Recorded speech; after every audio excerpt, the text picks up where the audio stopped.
Bonjour, pour le cours d'aujourd'hui, on va regarder le phénomène derrière l'image de la goutte d'eau avec Chris Hadfield en arrière. Et on voit l'image de Chris Hadfield inversée. En fait, Chris Hadfield était à l'envers, son image redevient à l'endroit. Je vais commencer par montrer des images qui ont été faites par une des deux équipes qui travaillent là-dessus le premier vendredi de la session. Donc, ils m'ont fait deux images. Il y en a une qui est deux rayons qui commencent en ligne droite, qui sont déviés une première fois à la première interface de la goutte d'eau, déviés une deuxième fois à la deuxième interface de la goutte d'eau, et l'image finit par se former ici. Puis on voit que le rayon qui était à droite va finir par sortir vers la gauche, le rayon qui était à gauche va finir par sortir vers la droite, l'image va être inversée.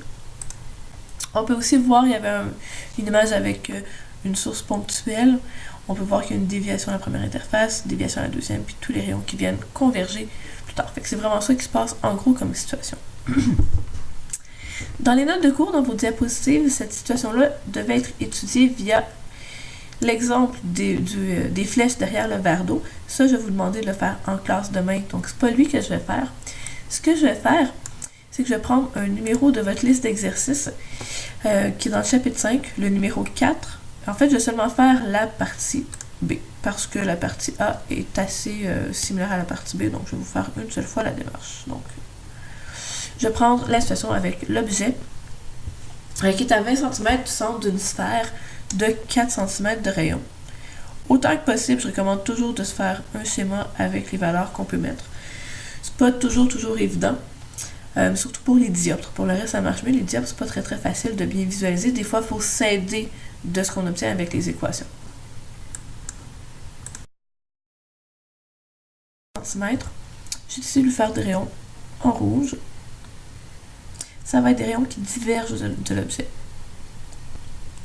Donc, comme une source ponctuelle, j'ai des rayons qui s'en vont dans toutes les directions. Éventuellement, qui vont croiser ma sphère. Ce dont je vais avoir besoin dans mon équation, ça va être la distance entre l'objet et l'interface, qu'on appelle P. Donc, on m'a dit 20 cm par rapport au centre de la sphère, donc ma distance P, c'est seulement 16 cm. Et là, je vais avoir ma première interface. Donc, mon équation, c'est N1 sur P plus N2 sur Q est égal à N2 moins N1 sur R. N1, c'est l'indice de réfraction où l'objet est. Donc, ici, l'objet est dans l'air, ça va être 1 sur P, qui est mon 16 cm, plus l'indice de réfraction où l'image va être, en fait, où les rayons images vont aller. Donc, les rayons s'en vont dans le verre. 1,5 sur Q est égal à 1,5 moins 1 sur le rayon qui est 4 cm. Mais quand on place le rayon, il faut toujours se demander si c'est positif ou négatif. Dans ce cas-ci, mes rayons incidents frappent une surface convexe, donc c'est positif. Puis avec ça, je pitonne et je trouve que Q est égal à 24 cm.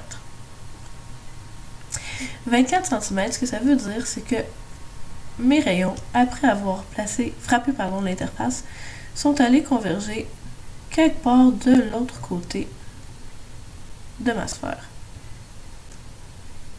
Donc là, j'exagère vraiment où est-ce que les rayons frappent, c'est supposé être toujours proche de l'axe, mais juste pour qu'on voit bien.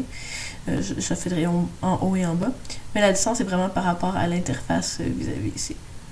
Donc ça, jusqu'où mes rayons convergent, c'est ma distance Q de 24 cm. Je dois aller faire ma deuxième étape. Donc ces rayons-là, où est-ce qu'ils s'en vont? Ils s'en vont frapper la deuxième interface. J'ai oublié de mettre leur flèche. Donc pour ma deuxième étape, j'ai encore la même formule. N1 sur P plus N2 sur Q est égal à N2 moins N1 sur R. Mais cette fois-ci, mes rayons proviennent du verre. Donc mon N1, c'est 1,5. Mes rayons donc s'en vont vers l'air. Donc 1. On va chercher Q comme tantôt. Et 1,5. Et ensuite mon rayon de 4. Cette fois-ci, les rayons viennent frapper une surface concave. Donc ça va être un R qui est négatif. Vous avez sans doute remarqué que j'ai passé par-dessus la valeur de P, parce qu'elle est un petit peu plus complexe ici pour se dire que la première fois. Donc ma nouvelle valeur de P, qui qui m'intéresse, c'est, je vais prendre une autre couleur, cette distance-ci. Puis en fait, je peux identifier tout ça par P2, Q2, R2 si je veux. Pour mieux distinguer avec la première partie, où j'avais P1, Q1 et R1. Donc Q1 c'est 24 cm, mais c'est pas exactement Q2. Et ce n'est pas P2 non plus. On peut voir sur le schéma que c'est vraiment deux distances différentes. Donc P2, il y a une manière qui fonctionne toujours pour le trouver. C'est de prendre la distance entre les deux interfaces ou les deux lentilles éventuellement et de soustraire Q1. Donc dans ce cas-ci, ma distance entre les deux interfaces, c'est le diamètre de ma sphère qui est de 8 cm. Donc je vais avoir 8 moins 24 et ça va me donner un P2 de moins 16 cm. Quand le P est négatif, ça veut dire que j'ai un objet virtuel. Ce que ça veut dire, c'est que mes rayons ils vont être déviés par l'interface, mais ils auraient convergé plus loin que ça. Mais ils n'ont pas eu le temps de dévier avant d'être... ils n'ont pas eu le temps de converger vers un point avant d'être à nouveau déviés par la prochaine interface. Donc dans ma formule, je vais avoir moins 16. Et avec ça, je vais pouvoir trouver Q2 de 4,57 cm. Question 4b, telle qu'elle est écrite dans le Benson. Moi, j'ai acheté une autre partie, je veux qu'on regarde le grandissement et la taille des images.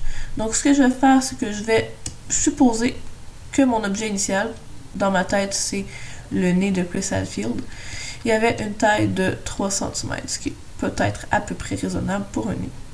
Et je vais aller trouver la taille de l'image. Donc, pour ça, il faut encore que je travaille en deux étapes, comme tantôt. Toujours avec la formule du grandissement. Sa définition, c'est YI sur YO. Et la formule pour les dioptres,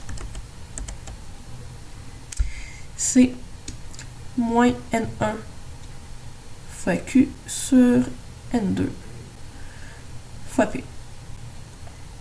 Donc, je cherche YI. Ma taille d'objet, c'est 3 cm. N1 pour la première étape, c'était 1. Q, c'était 24. N2, c'était 1.5. Et P, c'était 16. Donc, en fait, la fraction à droite me donne 1. En fait, moins 1. Donc, mon YI me donne moins 3 cm. C'est vraiment un hasard avec les chiffres qui sont donnés dans la situation. Pour ma deuxième étape, ben, c'est la même formule. Donc, M est égal à YI sur YO, qui est égal à moins N1 sur Q moins N1 fois Q sur N2 fois P. Et cette fois-ci, mon image de la première étape devient mon objet pour la deuxième étape. Donc, je vais avoir YI sur le moins 3 cm, qui est égal à moins 1.5 fois 4,57 divisé par 1 fois moins 16. Et avec ça, je trouve une taille d'image finale de moins 1,29 cm. Donc, finalement, mon image, sa distance Q est positive, donc c'est une image réelle. Et sa taille finale, elle est négative, donc c'est une image qui est inversée. Quand l'image n'est pas inversée, on parle d'une image droite. Et on a vu le concept d'objet virtuel quand on obtient un P2 qui est négatif. P1 ne peut jamais être négatif, on part toujours d'un vrai objet, mais seulement à une deuxième ou éventuellement troisième étape qu'on peut avoir un objet virtuel. Donc avec ça, vous devriez être en mesure de faire le numéro